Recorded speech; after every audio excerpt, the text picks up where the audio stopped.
Jeremy Miller, thanks so much for taking the time to talk to us today.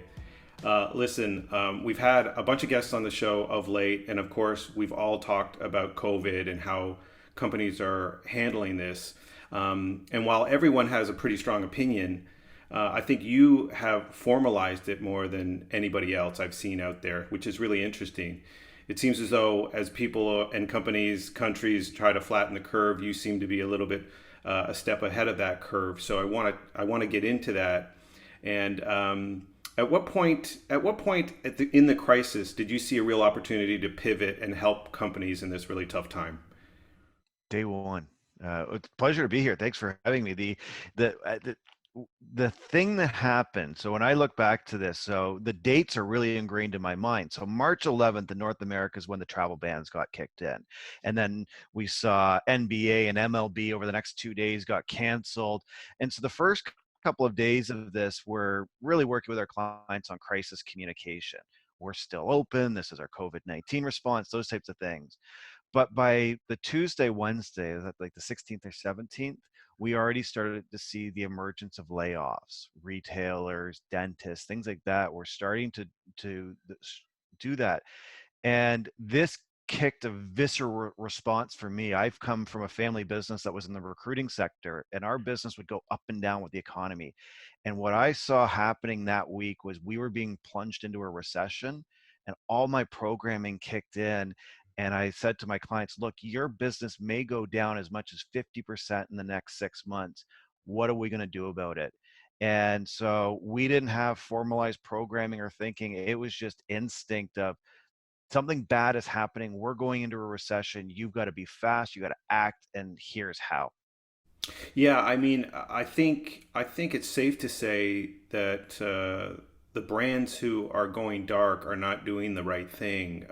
We had Michael Brenner on not long ago, and he used the term tone deaf, to not really acknowledge the context of things. And so, why do you think that is? Why do you think that so many brands and companies freeze up a little bit when they're confronted with something like this, and decide to either cut their communication or kind of atrophy in the communicating part of their branding?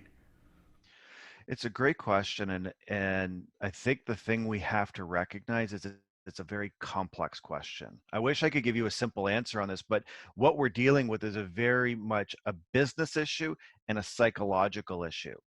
On the business side, not all companies have been affected equally. Some are thriving and some are surviving. And so the decisions they make are going to come from their context. If you're in, say, the restaurant or hospitality sector, you might be selling t shirts that said, I'm surviving COVID-19 just to pay for your rent. It has nothing to do with the business. Whereas others are seeing this as an opportunity to innovate and pivot and do all these fancy entrepreneurial buzzword terms. So there's that business side. The other is it's psychological.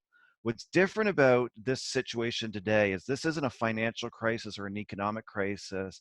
This is a health crisis. And what's happened is we've been smushed all the way down Maslow's hierarchy of needs into this fear and safety quadrant. And many of us have never even been there before. So how you process that fear is going to be very personal. And so what I'm seeing is there's really two segments. There's the business side, are you thriving or surviving? And then on the personal side, you have a warrior mentality. Are you going to conquer this crisis? Are you going to rise up?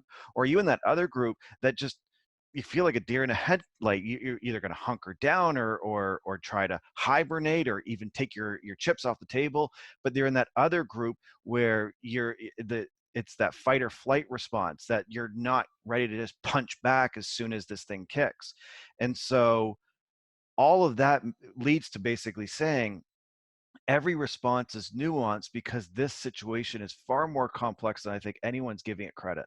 Yeah, I was going to ask you about that because throughout your career, I mean, we've seen economic downturns before, and of course, anybody who's lived through it has taken, has gotten a bit of an education. So it's not like it's that foreign. But to your point, this is a little bit different. Who do you think? Who do you see out there who you think is doing it very well, and you don't have to name names about who you think is doing it very poorly, but who do you think is doing it quite well right now? I'm seeing brilliant examples everywhere. Um, they all vary from varying different industries, but give you an extreme one, a Canadian example. One of Canada's largest CrossFit gyms is called Element Fitness. They're actually based in Mississauga. And when this crisis started, basically every gym across the country has been shut down. So you go to there to get sweaty. But Alex Sabiri, who's the founder there, got him and his team, and they did two things that were really brilliant. They said the first thing is they reframed their business. They said most gyms think of themselves as a rental business. You buy membership, you get equipment. They said we are in the service and community business. And then the second thing they asked themselves is how do we create everything that's magical that goes on inside of these four walls and make it virtual? And they took those two lenses, and within 24 hours of the lockdowns being initiated in mid-March, they came to their members with virtual programming. They then went to them and said, our key value proposition is our coaching. So you will be assigned a dedicated personal coach. And then they created all this programming. Every night they've got different programs going on that are not gym related, from dance instruction to wine tasting to all the community aspects. And they've continued to innovate every single week of this crisis. The net result of this, though, is a 92% member retention rate at full fee, with a 9.8 net promoter score, so 9.8 out of 10 customer or member satisfaction. And this is in contrast to all the other gym owners that have either shut down, panicked, or are trying to do things and just not gaining traction. Yeah, I mean, I think the most interesting part about that example that you cite is the retention part at full pop. I mean, I think that a lot of brands, you see a lot of brands, which I think is the right thing to do. I don't think there's not a lot of. I don't know if we're through the don't sell mode right now, the phase in which it doesn't seem like anybody's really trying to sell things, particularly if they're in sectors where it's not an obvious there's not obvious value that can be maybe driven, but the retention part really speaks to the community. How much do you think that retention of this example with the gym, how much of that retention do you think is loyalty that has been built up such that they look at it and they go, am I getting the same value as if I walk into that business and I interact with them I mean, most of these people probably a daily basis. And do you see that waning over time, or do you see that waning with new members in this example? No, and so there's the first thing you said, though, is in this don't sell culture. I totally disagree with that, Mm. because if you want to survive a recession, regardless of it's this one, a previous one, or a future one, the most important thing you have to do is sell. Now, you can't do it in a way that comes across as opportunistic or icky, but if you don't sell, you won't survive. If you don't generate cash, you can't cut enough to keep the lights on. And so what Element did is two parts to this. So member retention is simply member loyalty and past brand experience is simply goodwill. Their members want them to succeed and they will give them a chance. But that is only if they create a value proposition that's relevant and actually sell it to them and deliver. Many gyms had equal volume of member loyalty before the crisis, but they didn't act fast enough. They didn't create programs, and they didn't go out and market it. I'll finish the thought with one more piece of this. I spoke to Alex last week, and he said they are actually growing their revenue now. They have brought on a set of schools as well as corporate programs that are delivering virtual programming to their staff and students and hockey teams and those types of things. And this was a market they didn't know existed before the crisis that will likely stay with them afterwards. So they are actually now in growth mode, bringing in new customers and new markets when the world is going to pot. Yeah, I mean, one of the things that comes up and has come up at our place anyway when we talk to some clients. So, um, I think some clients are looking at this as a temporary thing, and then you see other companies and brands who are embracing it such that they're really changing their model. They're going full bore. It doesn't seem as though maybe when the lockdown ends and we see this rollout of opening things up, that they'll revert to their old model, at least not in the way that it appeared before all this happened. So, what do you say to companies or brands that look at this like we were talking to a client recently who does an annual event. It's a big fundraising event.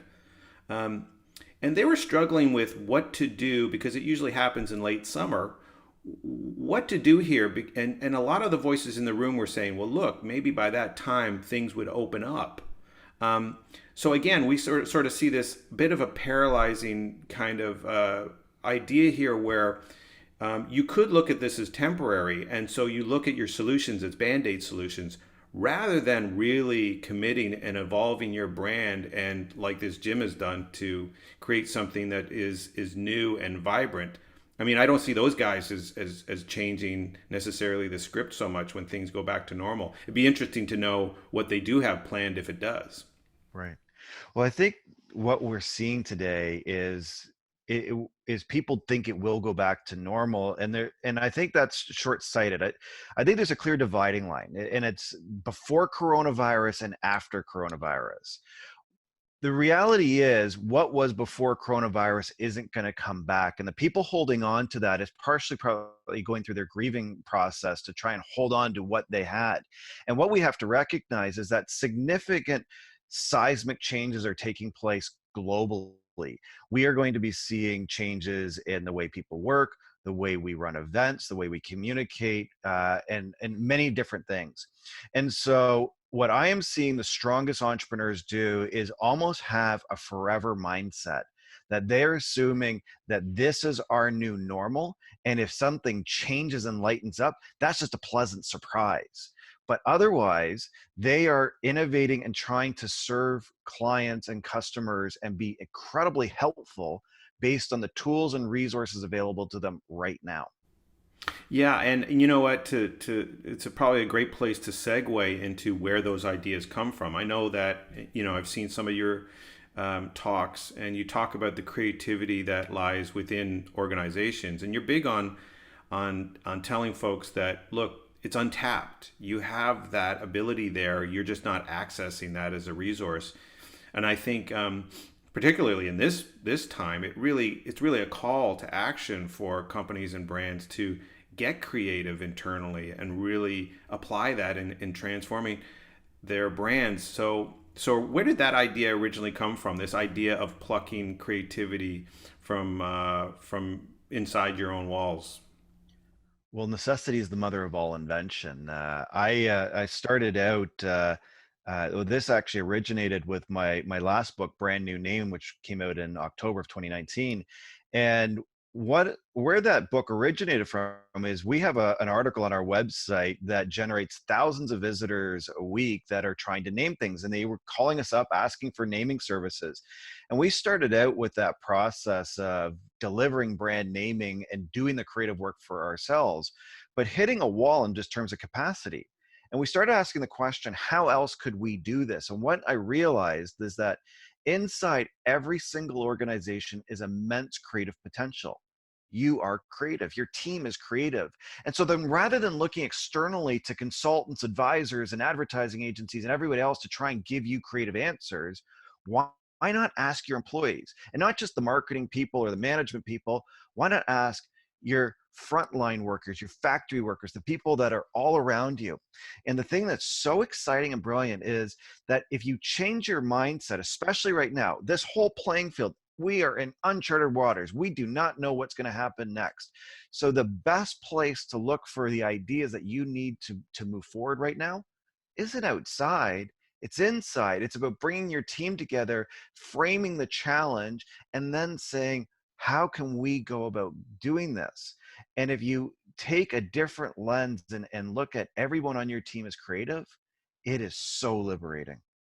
Yeah, I mean, I think when we look at the advent of self-publishing as it relates to companies and brands, creating their own content, um, it seems as though it's imperative for them to look inside their walls instead of looking elsewhere for someone to come in and try to absorb their culture and their business and then create content for it. You see a lot of companies who are looking inside and kind of at least identifying individuals.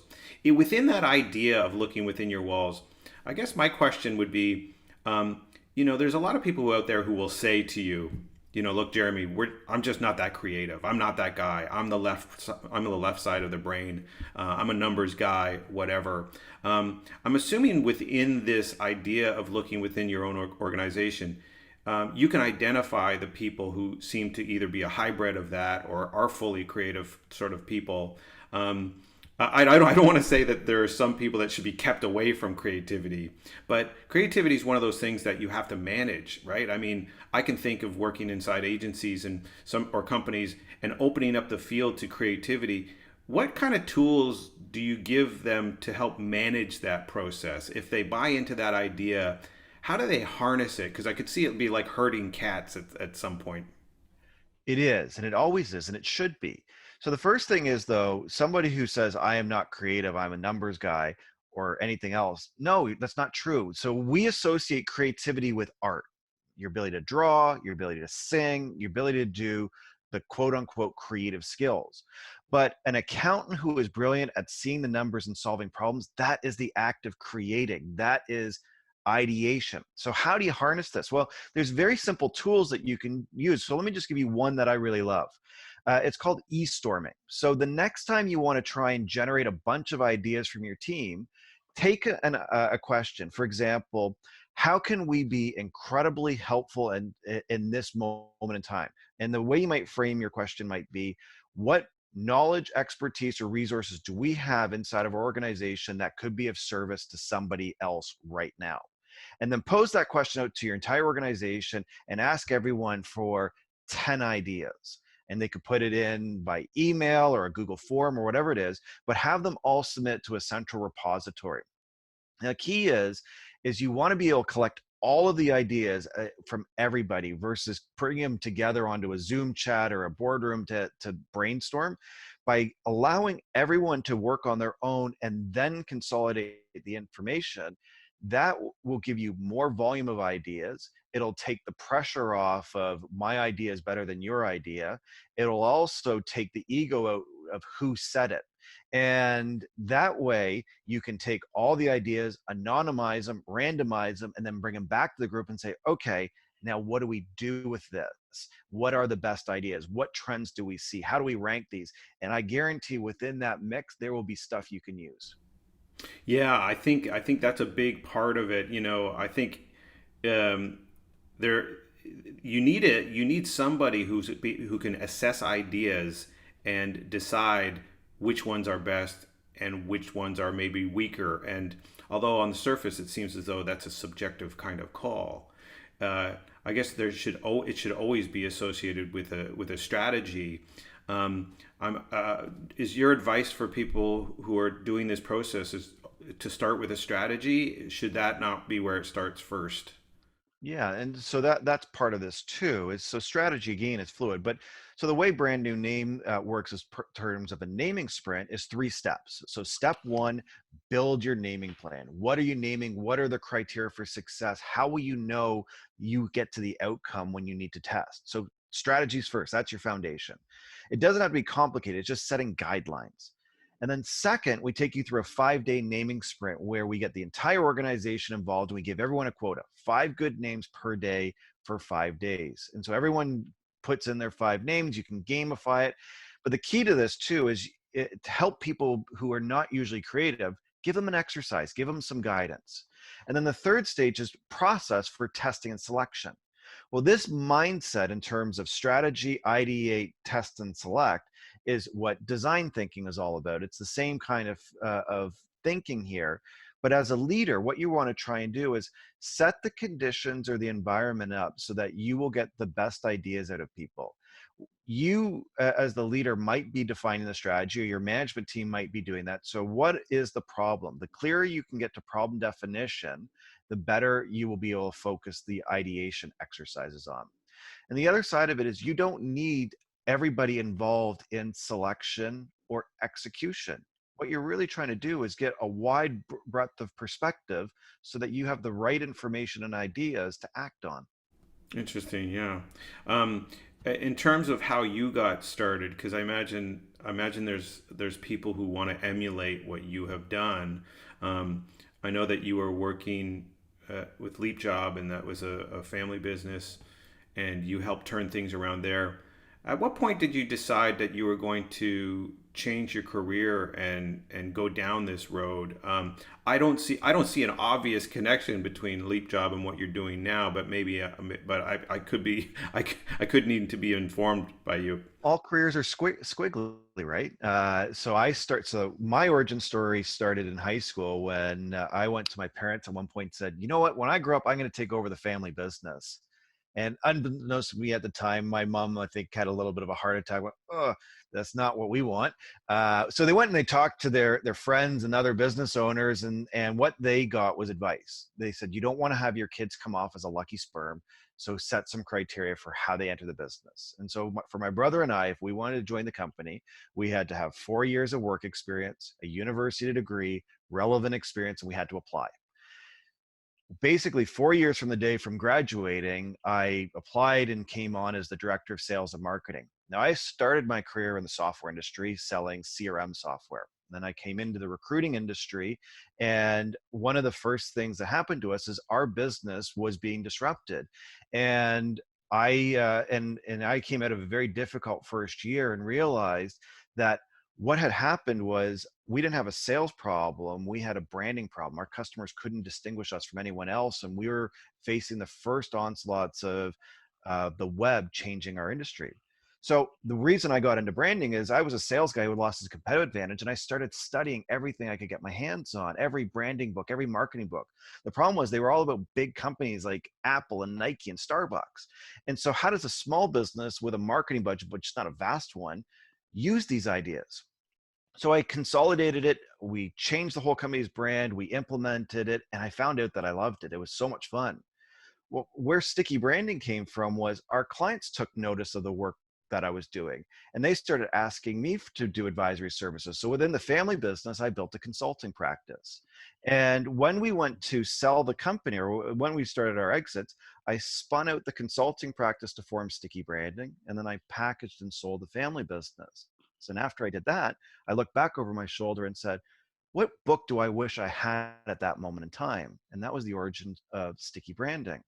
So the summation of this, to go back to your question, is, so how did someone emulate me? Well, it's really chase the things that excite you, chase things with purpose, because there's so much opportunity. I'm so grateful for the opportunity that my parents gave for me, but they didn't try to constrain me. I'm not in the recruiting industry for a reason. I'm doing what I do today and pivoting and evolving because I see an opportunity, I see something that interests me, and I just go after it as hard as I can. And I look back over my shoulder and go, huh, there's a story that connects it, but I probably couldn't have told you where I was going before I started.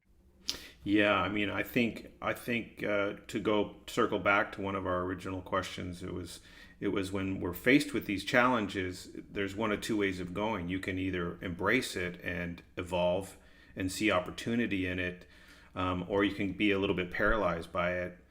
If we look back at what do you think is going to happen when we look back at this COVID experience, this coronavirus experience? What do you think is going to come out of it in a very positive way? Um, and what are we going to take away that we're going to apply? What do you see happening out of this challenge, particular challenge that we're facing right now? I see this moment in time as the greatest entrepreneurial opportunity of our lifetime. In the span of 7 weeks and counting, the entire playing field has been leveled. We have access to extreme amounts of capital, and you have total freedom from your customers in the market to innovate and try things. If we go back to the stories we've told today, customers are very generous and open, and everybody has a state of need. What's so unique today is the coronavirus has created a shared experience. Every person and every company from around the world is going through the exact same thing at the exact same time. And the only time that this could be possibly linked would be maybe going back to World War II. where you have a collective global experience. But even that isn't like this. This is very, very unique. So what I see coming out of this, and we already see it, are a whole suite of green shoots. And those are new needs are emerging, which are leading to new markets and new opportunities. And I truly believe that the companies that move fast and adapt quickest are going to be creating new industries, new markets, and new companies that we couldn't have seen before coronavirus. And so, what are they going to look like? It's too hard to tell. It's too early to tell. But I think the entrepreneurial opportunity right now is probably the greatest gift we could ever be given. Yeah, I think that's a great way of looking at it too. And I know I was just speaking with my wife this morning, and we looked at each other and we were like, some of these innovative things that companies have done and the way that they've pivoted, we're really liking.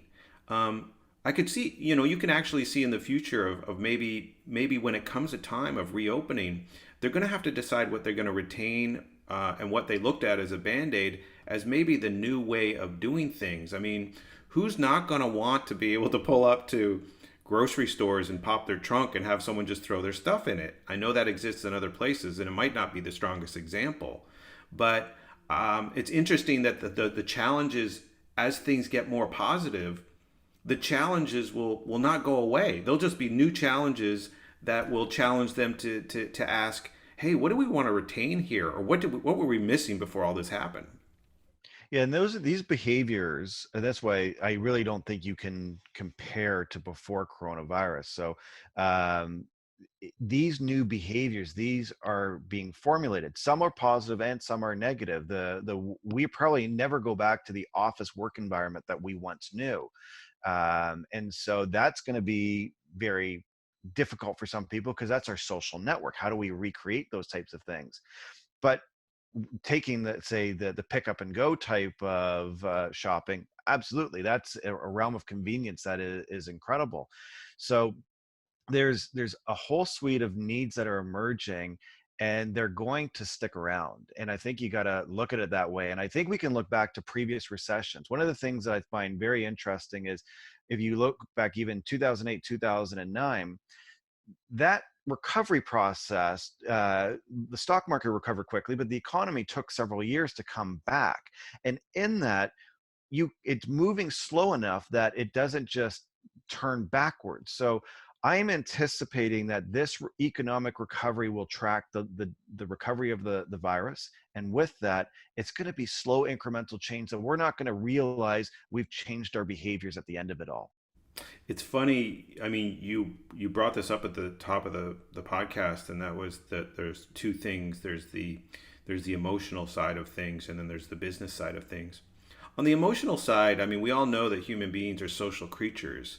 Here we are with very defined rules on how we're interacting with one another, and as things open up, we're going to look at that again. I mean, if businesses are rolling around along pretty well now with employees working remotely and doing things remotely, virtually, I guess the question is, what balance will be struck coming out of this, and where do companies start there? If they see positivity here, the answer can't be, well, 100% virtual, 100% Zoom calls, etc. Maybe some of them will, but I do think that, on the emotional side, there are people who have adapted very well over the last 7 8 weeks, but they still have a need there to have FaceTime with people, to see people live, and do meetings that way. What do you think about that balance? I really want it back personally. I can say, as the person that speaks at lots of conferences every year, having all of that travel time, that social time, and that serendipity taken away from me is something that I miss, and I would like it to come back. But even in the office environments, I don't think anything is binary. I think companies are going to restructure and come back.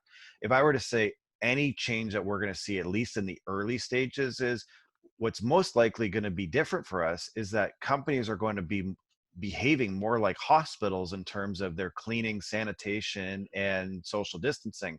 So we still need people to do work. And many times they have to come to an office or go to a factory or go to a warehouse or go to some facility to do their job. That's still going to happen. But in that, we need to be conscientious that companies will reorganize to be what is most effective profitably and for their customer. Great answer. Listen, I want to wrap up with I know you're promoting your book right now. What else is going on that you're really excited about over the short term? I know you're helping companies and brands, and you get a lot of fulfillment out of that. Is there anything else on the horizon that you're really excited about? Right now, almost all of my focus is on this idea of crisis marketing, which is what's emerged out of this pandemic. And so, crisis marketing, what drives my team is how do we help companies replace the revenue and customers taken by COVID-19? And after that, how do we set up the strategy in their brand so they slingshot through the recovery and come out even stronger? And so, to me, I really see we've repositioned all of our work to be crisis marketing and are focusing everything there because we're in this after coronavirus world. What we talked about 6 months ago doesn't matter. It's what we can do right now with each other to rise in a very challenging moment. Well, it's been great to sit down and talk with you about all of this. As I said off the top, it seems as though you're the one who seems to be really formalizing this into something really specific. And I think there's a lot of companies out there who look at it and haven't fully addressed the crisis and are still trying to figure that out. So it'd be best if they came and talked to you. Thanks so much for taking the time, Jeremy. Really appreciate it, and stay sane. You too, and thank you so much, Steve, for having me on today. This episode has been brought to you by the National Advertising Challenge, North America's only brief-based challenge that sends winners to Cannes, France.